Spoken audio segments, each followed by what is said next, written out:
এই প্রচণ্ড গরমে রান্নাঘরে বেশিক্ষণ থাকতে ইচ্ছা করছে না, তাই সকালবেলায় উঠেই আমি ডাল আলু সেদ্ধ ভাত চাপিয়ে দিয়েছি। তারপরে ছেলে ঘুম থেকে উঠে বলল, মা আমাকে আজকে আলুর পরোটা বানিয়ে দাও, আমি টিফিনে নিয়ে যাব।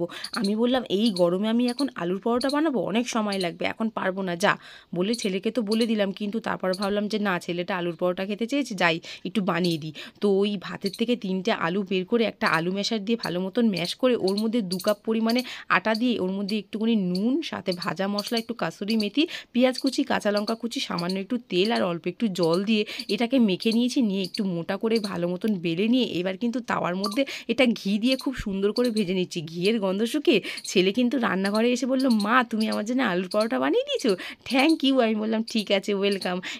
যতই কষ্ট হোক না কেন, বাচ্চারা কিছু আবদার করলে, কিছু খেতে চাইলে না বানিয়ে কিন্তু আমি থাকতে পারি না। এই শর্টকাটে এই রেসিপিটা কেমন লাগলো সেটা কিন্তু তোমরা অবশ্যই জানিও। টাটা।